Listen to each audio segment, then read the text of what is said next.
at that emotion.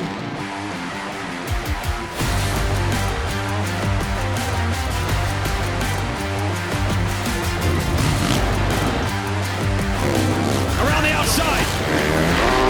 It's time to bring the action. Welcome aboard. We are your SMX insiders, Jason Wygant and Daniel Blair. And Daniel, I need to know, if you have an issue with me, are you going to go to Twitter to air it for the public? Apparently you haven't checked your Twitter yet this morning, Jason.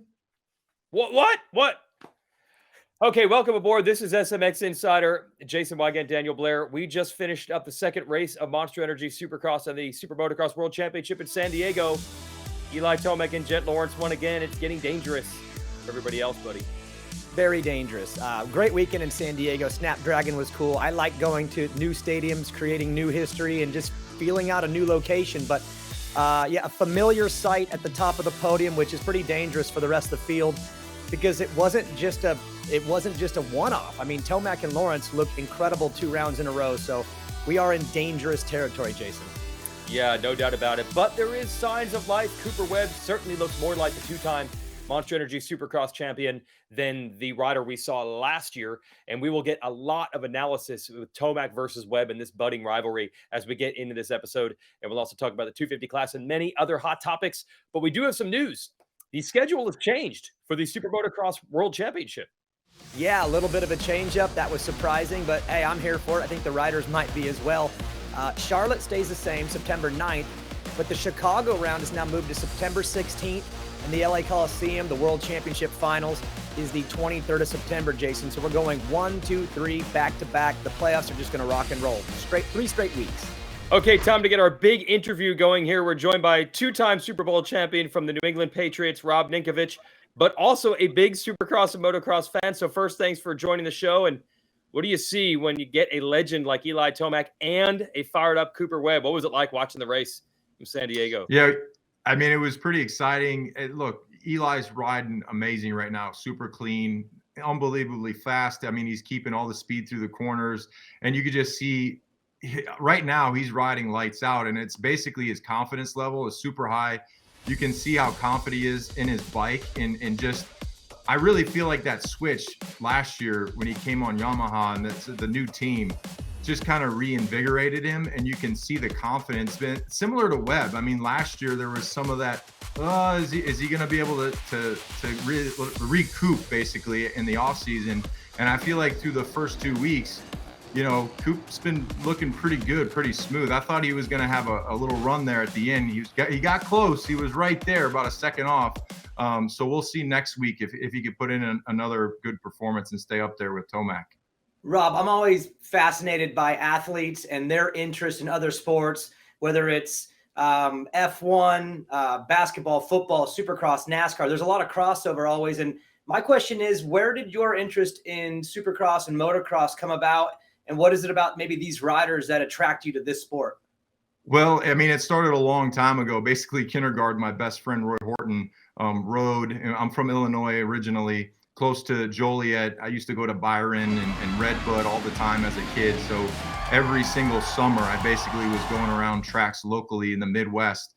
And I just fell in love with it. You know, I always wanted to ride and race, but I happened to grow to like 6'3", 260. And, you know, my old man, he'd always say, listen, you're not built for racing dirt bikes. You're built for playing football. And it worked out. But, you know, my best friend, Roy Horton, was a great rider. And, you know, I just fell in love with it at a young age.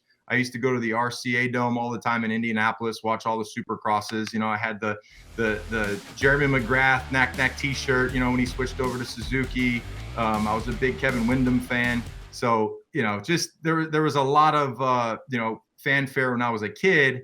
And then as I grew up and got into the NFL, there are some comparables to just work ethic and really just following your path. And everyone has a different path, but motocross is so physically demanding. I think it's probably one of the hardest sports that you can compete in, really. I mean, then you think about the risk involved in it, you know, physically and mentally, you got to be all in. So it's something that I always admired those guys. And then when I retired, I put my leg over a bike. Yeah, it wasn't fast and it was a little bit scary.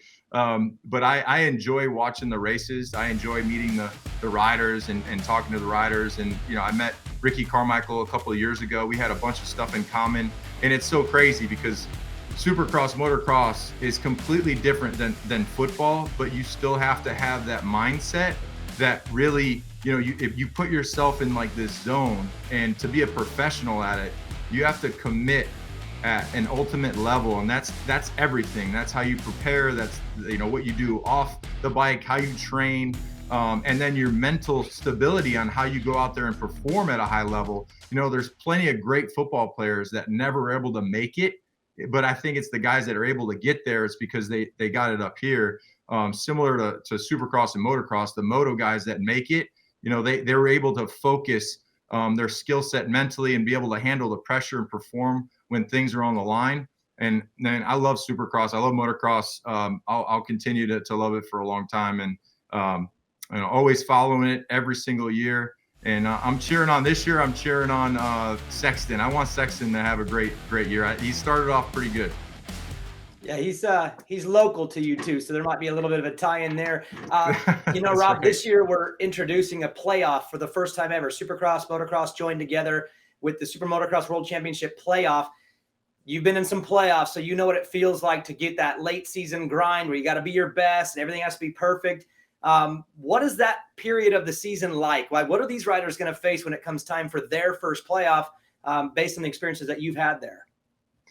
Well, there's a couple different dynamics to the playoffs. Number one being your physical body and how you feel. A lot of times, when you go through a whole season of football, you get into the playoffs and everything steps up a notch when it comes to intensity and just how everything's going on, the speed of everything around you, the preparation of what teams are doing to get themselves ready to play. And since you've played that full year, you're probably dealing with some type of physical ailment. And similar to moto, when you go through a season, you don't know what's going to happen. You don't know what's going to pop up. You might be dealing with something that you're going to have to, again, challenge yourself to fight through it and be at your best. So I'm telling you, in the playoffs, I was always feeling that pressure of everything just steps up to the next level, to another notch.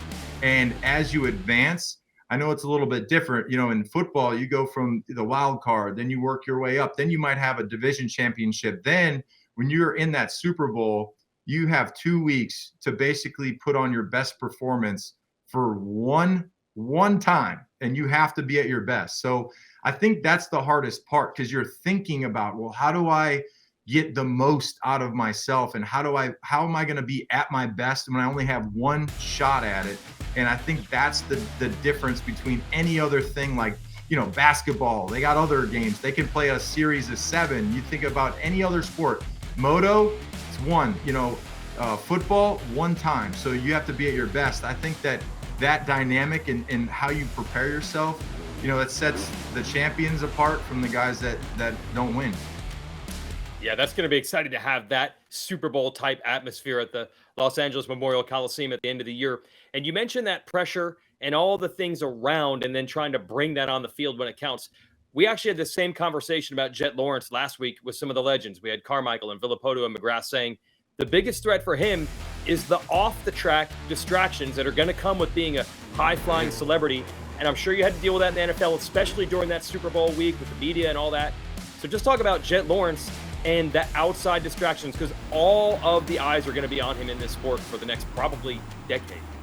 Yeah, I mean, look, the Lawrence brothers are unbelievable, and just where they're at right now compared to the rest of the pack in their speed and what they're able to do. I mean, it's unbelievable. So now it's how do they manage the off the field stuff when you're 18 years old, So again, it's not easy. It's basically easier said than done. Oh, just focus on what your task at hand is. Focus on what you're supposed to do. But listen, when you're a kid and you're young and you're having like new stuff, experiences, you're traveling around, then you basically have the world at your fingertips. It's really hard to basically stay focused. That's why you got to have a great support system. That's why you got to have people around you that can, hey, pull you back and say, listen up, man, this is a great opportunity for you. You got to make sure you stay focused, get the job done, because at the end of the day, it's all about winning. And they've been able to do that at a high level. I love the way they ride. I love their attitude. I love how free they feel. You can just sense the type of guys that both of those guys are, off the track in their interviews. Yeah, that's right. That'll serve them well, especially that pressure of the playoffs. You know all about that. Rob, thanks for joining us. Supercross fan through and through. We'll see you at the race at some point, right? I'm so sorry. I literally have a golden retriever going nuts right next to me. This is not ideal, but guess what? That's life. You never know what's going to happen. You got curveballs all the time. That's what happens when you bring up Jet Lawrence. Everybody loves Jet, even the dogs. That's right. That's right. Got to deal with those distractions sometimes. Thanks for joining us. Exactly. Thank you, guys. See ya. All 31 Supermotocross World Championship events can be streamed domestically. That's here in the U.S. on Peacock. So to subscribe, go to peacocktv.com/sports/Supermotocross. And for the fans of Supermotocross, they'll have a chance to watch it all year long on Peacock, NBC, and USA Network. And for the international fans, you can join in the fun by getting the Supermotocross Video Pass. Go to supermotocross.tv to purchase access to every moment of the 2023 Supercross season, the Pro Motocross season, and of course Supermotocross live events in one place. Plus, get over 800 plus hours of archived races. Okay, 30-second board. Let's get to our hot topics from San Diego. Actually started the day before the event. Press day rained out again, but Yamaha held a big event with MotoGP champion Fabio Quartararo and MXGP runner-up Jeremy Seawer kind of coming together, all the Monster Energy Yamaha international stars, which is something we have never really seen before. And to have the 2021 MotoGP world champ watching Supercross, and I'm actually surprised how much knowledge he had, was pretty cool for the sport. Actually, between the last race of the season and the first test, I'm not doing road racing. I'm training a lot in off-road, like flat track, motocross, and for me it's the best training. So I'm doing quite a lot, and in America I think is one of the best places to do it. So that's why I came here for 3 weeks. As cool as it was to see that, it wasn't very cool if you're Chase Sexton in San Diego, Jason. He's a title contender, podium at round 1, and he finds himself in the LCQ. Well, it started in the heat race, and that was all on him. He crashed in the whoops in the second lap. Looked like he could have gotten hurt. He tells me he's okay. And then in the main event, he goes down courtesy of Justin Barcia, which is, as we'll get to in the show, the kind of thing that tends to happen. But I think really more alarming than those incidental incidents is the fact that I don't think we saw the speed at any point from Sexton to challenge Eli Tomac for a win.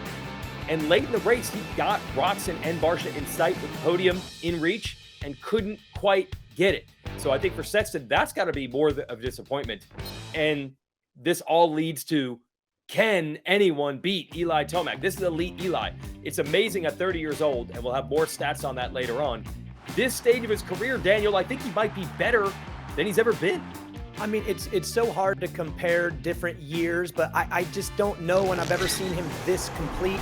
The starts are almost perfect. The conditioning's always there.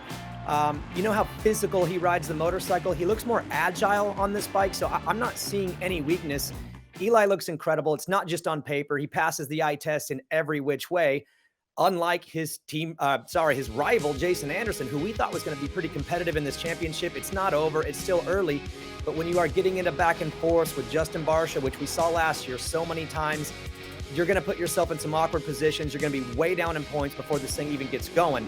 As far as Justin Barcia, great podium ride. And it was an interesting main event, but I think the more fun topic is what happened after. Oh, yeah. I'm not surprised. I didn't complain at all. He called me over and started calling me, all kinds of profanity, and I was just like, all right. And then, the AMA came over to the truck and asked what happened, and I said, he was just called me over and was, cussing me out. And I'm like, all right. And then, it was random. He's like, I don't know. I didn't say anything, so I don't know. It's just odd. But no, I'm not going to get into Twitter fight, and yeah, it's silly. Honestly, it's just silly, and yeah, I didn't have a problem with the pass. Like I said, me and Chase, the same pass happened with us, and obviously I didn't want that to happen. I think obviously Jason wanted that to happen, but like I said, no big deal, no hard feelings. Yeah, if he wants to curse at me, that's fine. I can handle it. I have pretty thick skin, I feel like, but yeah, move on from it and let's go racing. It's a long season, and yeah, I don't feel like I need to pay him back or anything, but I race hard, so let's go. It is hilarious that Barcia, this is so strange to me, the idea that Anderson would have taken him out and then Anderson would have yelled at him, even though Anderson's the one that took him down. And Barcia said he did nothing. He did not complain. He did not react. I just find it hard to believe that Barcia did absolutely zero reaction, no emotion at all, and Anderson flipped out. Although I have to give credit to Anderson's gear company, Alpenstars. Do they have gloves where he can swipe on his phone? Like, whoa, Daniel, what happened when he came after the heat race? Put the bike on the stand. Hey, you want to make changes to the bike? No, get me my phone. I got to go on Twitter. These are the priorities for these guys. It was amazing. It was great for us, the TV broadcast. We're going to a Triple Crown this weekend at Anaheim. What's your thoughts on that? Could that maybe change things? Because we've had same two winners 2 weeks in a row. I think the timing of it is perfect. Sometimes you need a little shakeup, and here we are at the early stages of the championship, still in January, yet we need a shakeup. So no, you put a Triple Crown on the format, and it changes things completely. The problem is that Eli Tomac is the best in this format, period, statistically. He's nailing all of his starts, and you have to have 3 great starts there. Jet Lawrence is nailing all of his starts. The one good thing about a Triple Crown, though, is that at least in the 250 class, the rider who's dominating seems to have a problem with Triple Crowns. He was a mess last year. And guess who beat him in the 2 Triple Crowns? McAdoo and Hampshire. So my hope is that this format creates something to shake up the top of the leaderboard, because Tomac and Lawrence they've been incredible to this point. Yeah, so let's play hot and not and transition out of that. Who are the riders who are surging and who are the riders looking for a bounce back? It's some of the riders we've already talked about. Captain Obvious, Eli Tomac, and Jet Lawrence. You know what's interesting about Jet, Daniel? There are times in every race when he's out front where someone can keep up with him or even close in. Hampshire had some very fast lap times. It is amazing to me how he manages leads well beyond his years. It's incredible to watch. Yeah, and you don't want to give him credit for that. You want to think that they're actually challenging him mid-main event and that this is for real. And unfortunately, I don't think so. I really do think he's kind of playing around a little bit mid-main event, and he has a tendency to just kind of peek over his shoulder and just see where they're at, and then if he has to elevate a half a second, he will. And then sometimes when he's in the mood, he'll just drop the hammer on everybody. Cooper Webb is another rider who obviously has been impressive with the 2 second-place finishes, Jason, but to me, it looks different and it sounds different. I don't know if you're picking this up too, but his podium interviews, the press conferences, he sounds different the way he's communicating right now, and that makes me think he's all in. Yes, I agree. I actually saw a slow motion shot of Webb when he took his helmet off. I cannot repeat what I read with lip reading, but he was not happy. And that saltiness, that he gave Eli Tomac credit on the podium. He's kind of putting himself in the corner saying, Eli is really, really good, and I'm going to have to be better to beat him. It's awesome to just have Adam Cianciarulo back at all. It's like a ghost when you see him on the track. He missed almost every race last year, missed far too many during the course of his career. Okay, he faded from whole shot to 8th, but I heard him on Pulp MX last night saying he's had to relearn how to just do the laps, allow himself to get past, and just build that foundation. So 1st to 8th, not what normally a racer wants, but I think for him, that's okay. Another rider who is, I wouldn't say perfect, but I would say he's creating value for himself is Enzo Lopes, which is funny because we've done a couple episodes on this show already talking about the silly season and free agents. I have a feeling Enzo Lopes might have some suitors once we get to the offseason, Jason. Yeah, he's been top 5. He's been fast in qualifying. He's been whole-shotting heat races. He's been mixing it up with the best of the 250 class on the Muck-Off Club MX Yamaha. So, yeah, back in November when we were joking about silly season will start in January, I think we're already here. A lot of 250 teams looking at Enzo Lopes, and Club probably wants to keep him also, so that's going to be fun to watch. Not so fun is switching to the not hot category. Jason Anderson has to be at the top. Look, he's crashed in both main events this year, also had a bunch of crashes in qualifying in Anaheim 1. He's already 20 points behind Tomac, 20 points behind after 2 races, Daniel. Can't do that. And for Jason, I don't think there's anything satisfactory other than winning the championship. He's already won it before. He was second last year, coming off his best year ever. This isn't a rider who, hey, a third in the series is okay, a fourth, hey, a second's okay. It's title or bust. And the first 2 rounds have just been a bust. And I'm keeping the faith because I think all the pieces of the puzzle are there.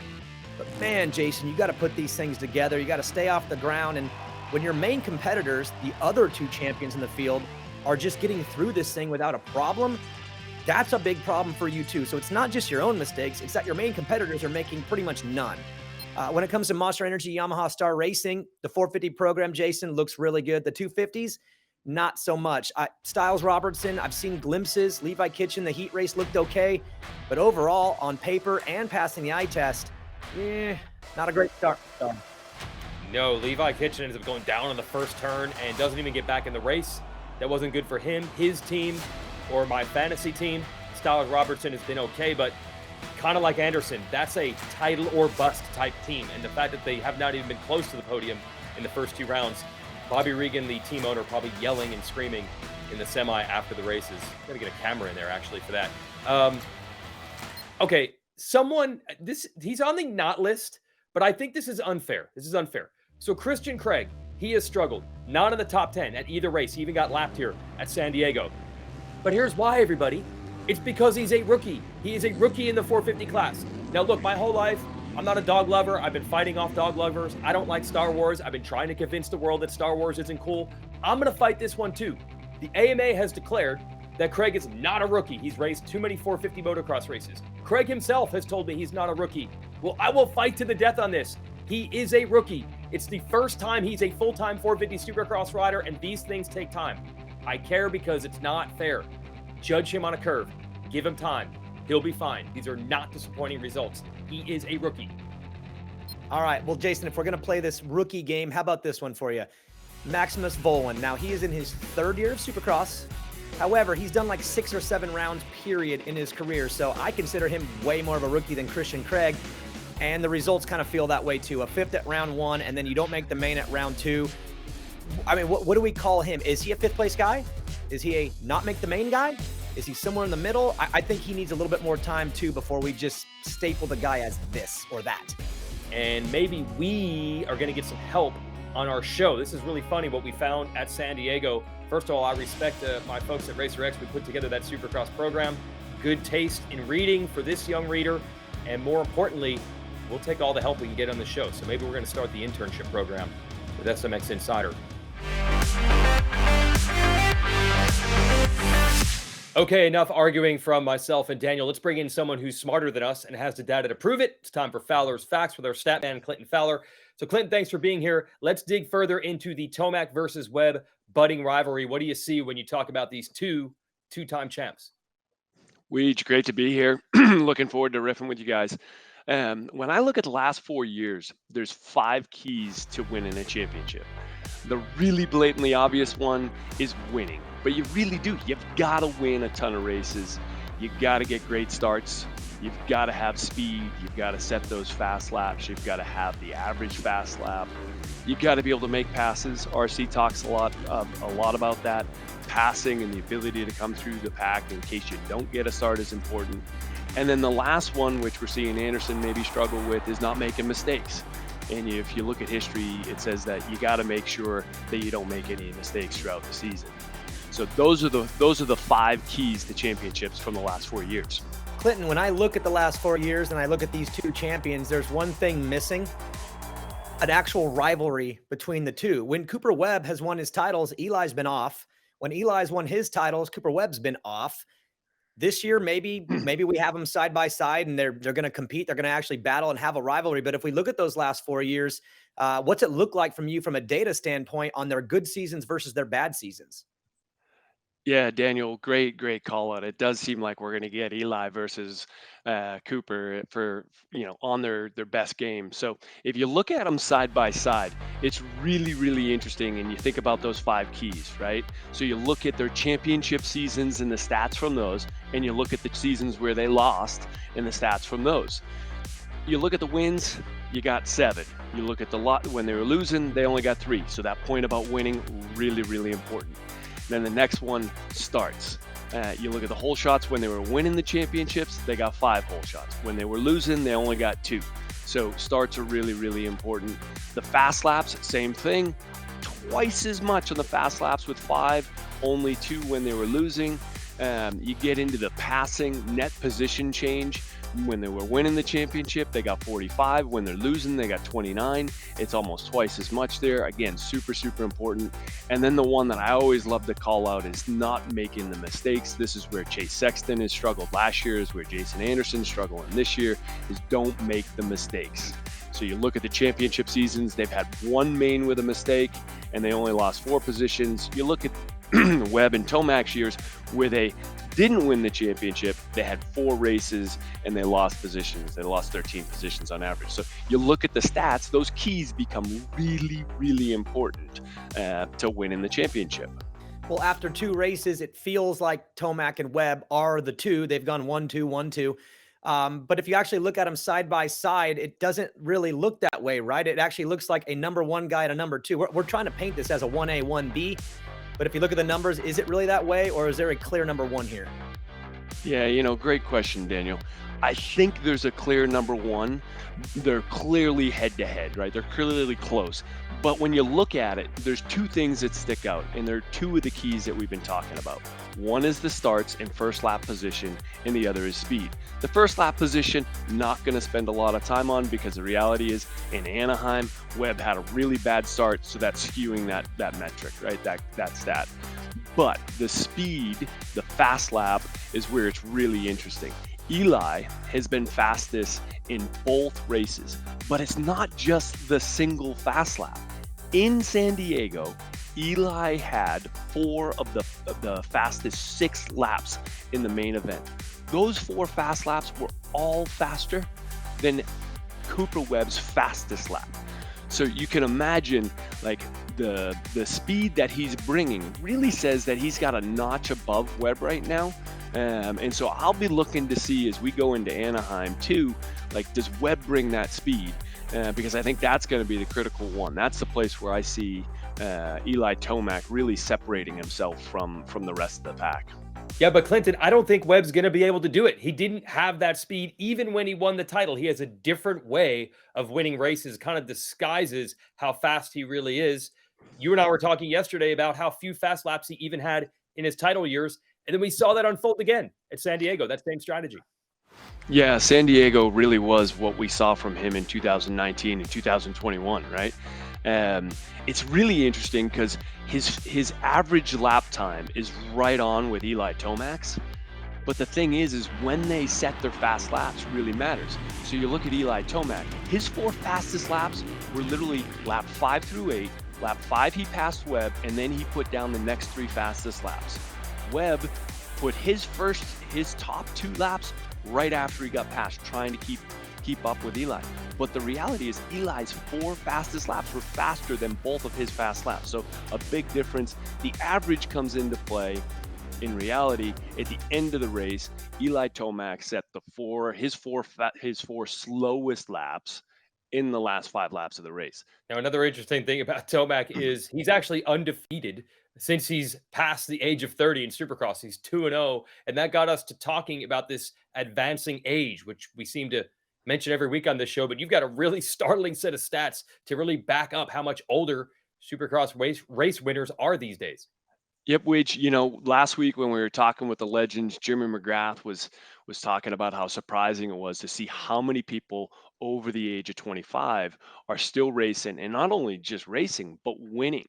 And so if you look at history, you look at the decades, it's fantastic. It's amazing to look at the 2020s, the last 4 years, the last 40 races have been of wins. 75% of them are guys that are 26 years or older, right?